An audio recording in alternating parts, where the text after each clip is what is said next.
One watch on this list was available at retail for under $300. Today, that same watch sells at auction for over $28,000. Another model sat in jewelry store display cases for years. Ignored, discounted, almost forgotten. Collectors now pay $15,000 to find one in original condition. And right now, today, there are watches on this list you can still buy before the market catches up. But the window is closing fast. Every single watch on today's list has one thing in common. The manufacturer stopped making it. And the moment production stops, something extraordinary happens. Supply freezes, demand quietly builds, and prices do things that seem almost impossible in hindsight. We're counting down 12 discontinued watches, from the ones already commanding serious money to the ones smart collectors are loading up on right now. Stay until the end, because number one on this list may be the most important piece of collector information you will hear this year. Watch 12, Seiko Spirit Smart. Let's start where most people would never think to look. The Seiko Spirit Smart was a Japanese domestic market piece, available in Japan for around $250 to $300 at retail. Most Western collectors didn't even know it existed. Today, clean examples with original box and papers are pulling $3,500 to $5,000 on the secondary market. That is a 1,500% increase. The Spirit Smart carried Seiko's solar-powered kinetic technology in a case design that Seiko has never replicated. Sharp integrated bracelet, slim profile, a dial that looks like it belongs on a watch costing 10 times the price. Seiko quietly discontinued the entire Spirit Smart lineup in 2019. No announcement, no farewell edition. One day it was available, the next it was gone. Collectors in Japan had been hoarding these for years. Western collectors are only now waking up. The supply of unworn, boxed examples shrinks every single month. This one already moved, but the ceiling is not close yet. If you think the numbers on number 12 are surprising, wait until you see what's coming in the top half of this list. Watch 11, Citizen Navihawk. The Citizen Navihawk was a pilot's instrument disguised as a consumer watch. In the late 1980s and through the 1990s, it sold for around $350 at retail. Original boxed examples from that era now sell for $2,500 to $4,000. But here's where it gets interesting. Certain color variants, particularly the black dial, gold accent references, are now approaching $7,000 at specialist auction. The Navihawk was an analog-digital hybrid with flight calculator functions built directly into the bezel. It was technical, it was bold, and it was exactly the kind of watch that looked almost too complicated to the average buyer. That average buyer passed. Collectors did not. When Citizen retired the original Navihawk architecture in the early 2000s, the window closed. The variants that survived in new old stock condition are now the ones commanding serious premiums. The lesson is simple. Complicated tools discontinued before the collector market understood them are always worth watching. Watch 10, Longines Conquest VHP. Longines built the Conquest VHP very high precision as a direct challenge to the Swiss watch industry in the quartz era. It sold for around $400 to $600 depending on the reference. Today, original early references from the 1980s are selling for $3,000 to $6,000. But there is a specific subset of this story that most people miss. The VHP used a thermocompensation system, a circuit that automatically corrected timekeeping accuracy based on temperature. This was cutting-edge technology for its era. Longines phased out the VHP architecture quietly as mechanical watches staged their comeback. The company shifted focus. The VHP was left behind, and that is exactly when collectors started paying attention. A watch that was technologically advanced for its time, produced by a prestigious Swiss house, discontinued without fanfare. That is a formula collectors have seen before. It always ends the same way. The prices keep moving up. Collectors who understand discontinued technology watches have made fortunes. The next watch on this list is one of the most overlooked examples in the entire market right now. Watch 9, Bulova Accutron Spaceview. This watch changed history. The Bulova Accutron Spaceview, in its original 1960s form, was so technically advanced that NASA used Accutron technology aboard space missions. Original examples sold for around $175 to $250. Today, a clean, running original Spaceview sells for $2,500 to $5,000. Rare configurations, particularly the original open-dial Spaceview display models showing the tuning fork mechanism, now regularly reach $8,000 to $12,000 at auction. That is a 50-to-1 return on investment. But here is the critical detail. The tuning fork movement inside the Accutron is now irreplaceable. It cannot be manufactured anymore. Parts are finite, and the watches that still run perfectly are becoming extraordinarily rare. Collectors are not buying these because of nostalgia. They are buying them because they understand what finite and irreplaceable actually means. Supply is not just shrinking, it is disappearing. And a disappearing supply against rising collector demand has only one outcome. Watch 8, TAG Heuer Monaco Caliber 11, first generation. Steve McQueen wore it in Le Mans. But let's talk about numbers, not movies. The original TAG Heuer Monaco, Caliber 11, first generation from 1969, sold at retail for approximately $350 at launch. Today, original first-generation examples in collector condition sell for $30,000 to $80,000. At auction, rare dial variations have cleared $150,000. The Monaco was discontinued in the early 1970s, reissued in the 1990s, and the reissues have their own collector following. But nothing touches the original production run. The lesson from the Monaco is devastating for anyone who isn't paying attention right now.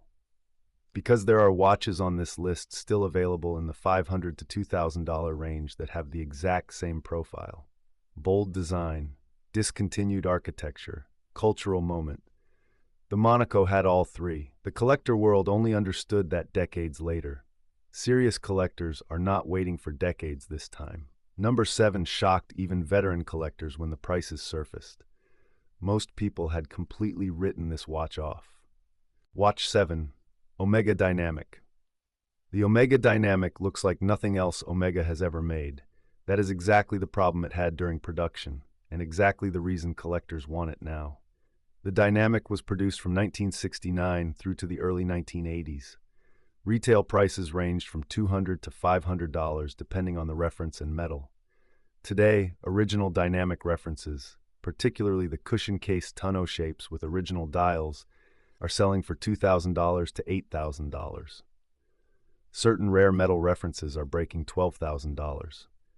The Dynamic was Omega's most adventurous design departure, a cushion-shaped case with an integrated bracelet that no one else was building. The market didn't understand it. Sales were modest. Omega eventually discontinued the line entirely. Then something happened. A new generation of collectors, people who had seen enough Speedmasters and Seamasters, started looking for Omega pieces that felt genuinely different.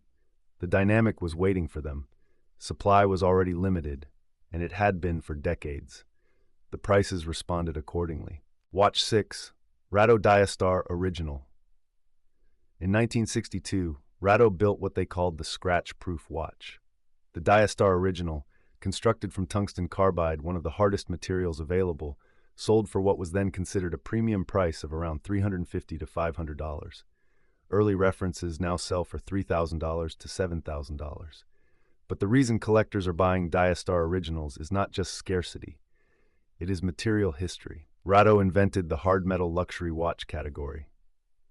Nobody else was building watches from these materials in 1962. The techniques were unprecedented. The manufacturing tooling no longer exists in original form. An original Diastar is not just a discontinued watch. It is a discontinued technology. Rado still uses hard metal today, but the original Diastar references use specific material compositions and finishing techniques that were never replicated. Collectors who understand material science and watchmaking history are buying early references aggressively. The supply of examples in collector condition is genuinely finite. This is not a future story. This is a now story. We are entering the top half of this list. These are the watches where the price increases stop seeming surprising and start seeming obvious. Number 5 is still accessible, but not for long. Watch 5, Seiko 6139 Chronograph. Here is a sentence that should stop you cold. The Seiko 6139 was the first automatic chronograph movement in the world. It was released in 1969, the same year as the Heuer Caliber 11, the same year as the Zenith El Primero, and it did it all for a retail price of around $85. Today, collector-grade examples of the 6139 sell for $1,500 to $4,000. Rare military-issued references and specific color dial variants, particularly the yellow and orange Kakume dials, are reaching $8,000 to $15,000. That is a nearly 200 times return from original retail. And here is the reason this matters right now. The 6139 was discontinued in 1977. Parts are scarce. Running examples in original, unpolished condition are becoming extraordinarily difficult to find. Every year, more of these watches are damaged by incorrect servicing. More are bought by people who don't understand what they have and have them restored incorrectly. The pool of original condition examples is not just limited, it is actively shrinking. Collectors who understand this are buying every clean example they find. Watch 4, Longines Ultrachron. The Longines Ultrachron competed directly with the Swiss chronometric accuracy record in the late 1960s. It was released in 1968. Retail price was approximately $150 to $200. Today, original examples in complete condition are selling for $3,000 to $7,000. Rare case variants, particularly the cushion-shaped references, are breaking $10,000. The Ultrachron ran at 36,000 vibrations per hour. This was exotic technology for 1968. The high-beat architecture gave it accuracy that rivaled watches costing 3 to 4 times the price. Longines discontinued the Ultrachron in the mid-1970s as the quartz crisis restructured the entire Swiss industry. The movement tooling is gone. The production capacity is gone. What remains are the watches that survived. And every watch that survives in original, unmodified, complete condition is worth significantly more than it was 5 years ago. Collector demand for serious horological history in accessible price ranges is at an all-time high. The Ultrachron checks every box. The next watch is one most people have never considered, and that is exactly why it may be the most important opportunity on this list for buyers who are paying attention right now. Watch 3, Universal Genève Polarotter. The Universal Genève Polarotter was designed by Gerald Genta. You know Gerald Genta's other work. He designed the Audemars Piguet Royal Oak. He designed the Patek Philippe Nautilus, two of the most valuable production watch designs in history. The Polarotter sold for around $150 to $250 in the late 1950s and 1960s. Today, collector-grade Polarotters sell for $5,000 to $15,000. Original references in pristine condition with dials in exceptional state have cleared $25,000. Universal Genève, once one of the most important Swiss houses, was slowly wound down and eventually stopped producing watches. The brand effectively ceased meaningful production decades ago. That makes every original Polarotter a piece from a house that no longer exists, designed by a designer whose other watches sell for hundreds of thousands of dollars. The market has not fully priced this in yet. Collectors who understand Genta's full body of work know that the Polarotter is significantly undervalued relative to its historical importance. This gap will not last. The window for acquiring serious Genta pieces at reasonable prices is nearly closed. Watch 2, Heuer Autavia, before it was TAG, before Steve McQueen, before the Monaco became famous. There was the Autavia. The original Heuer Autavia, a name combining automobile and aviation, was produced from 1962 through to the late 1970s. Original examples sold for $150 to $300 depending on the reference.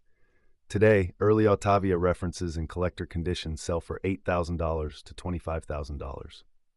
Specific references, particularly the first and second generation dial configurations, regularly clear $40,000 to $60,000 at serious auction houses. One single reference, the 2446 Rindt variant associated with Formula One champion Jochen Rindt, has sold for over $100,000, from $200,000 to $100,000. The Autavia was discontinued in its original form when Heuer was acquired and the lineup was restructured. TAG Heuer has reissued the Autavia name, but the originals and the reissues exist in completely separate collector universes. Original Autavias are not vintage watches pretending to be valuable. They are legitimate horological artifacts with documented provenance, racing history, and a collector community that grows more serious every single year. And that community has been buying aggressively. Number one on this list is the watch that combines every element we have discussed: original scarcity, discontinued architecture, cultural history, and prices that have already moved but have not stopped moving. Watch 1, Rolex Submariner 5513, no date. In 1962, you could walk into an authorized Rolex dealer and buy a Submariner 5513 for approximately $150. In the 1970s, original 5513 examples were available on the second-hand market for $200, $500.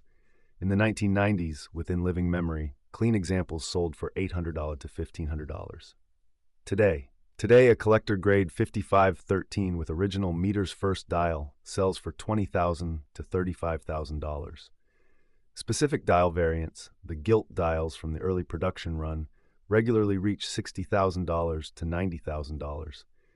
And the rarest configurations, early casebacks, specific coronet positions, transitional dials, have cleared $150,000 at auction. The 5513 was discontinued in 1989 when Rolex replaced it with the updated Submariner references. Over 30 years have passed, and the prices have never stopped climbing. Not during recessions, not during market crashes, not during global uncertainty. The 5513 Submariner is now classified by serious wealth managers as an alternative asset, the same category as art and private equity. The reason is simple. It is a finite object from a prestigious maker with a documented production history, a massive global collector community, and absolute proof of 4 decades of value growth. There is no more production coming. There are only the watches that exist, and every year that pool shrinks slightly as watches are damaged, lost, or incorrectly modified. If you own a 5513 in collector condition, do not sell it. If you have been considering acquiring one, understand that you are already later than the collectors who built serious wealth on this reference. The easy money is gone, but the trajectory is not finished. 12 watches, 12 discontinued models, 12 examples of what happens when supply stops and demand doesn't. The pattern is not complicated, but most people only see it in hindsight. The collectors who built wealth from watches didn't have better luck, they had better timing, and timing comes from paying attention before the mainstream does. 4 collector rules. Before you leave, 4 rules that every serious collector lives by. Rule 1. Never polish the case. Original surfaces are irreplaceable. Once polished, a watch loses a significant portion of its collector value permanently. Unpolished examples command serious premiums. Rule 2. Never modify original parts. Original dials, hands, crowns, bracelets, they are not interchangeable commodities. Every original component that is replaced removes value. Keep everything original. Rule 3. Keep every piece of paperwork. Box, papers, hang tags, receipts, warranty cards. These are not optional extras. They are value. A watch with full documentation can be worth 50% more than the same watch without, sometimes double. Rule 4. Understand what discontinued actually means. It means the factory stopped, the tooling was dismantled or repurposed, the workers moved on. Nothing that once existed can be recreated. When you hold a discontinued watch in collector condition, you are holding one of the last examples that will ever exist in that state. Treat it accordingly. Here is my question for you today. Which watch on this list do you already own or wish you had bought years ago? Tell me in the comments. I read every single one. And if this video showed you something you didn't know before, subscribe, because next week we are covering something that may be even more important. We're looking at the watches that serious collectors believe are the biggest opportunities in the market right now. The ones still priced as if nobody has noticed. The ones that, based on every pattern we have studied, are positioned for the same kind of move these discontinued models already made. You don't want to miss that one. Subscribe, turn on notifications, and we'll see you next week.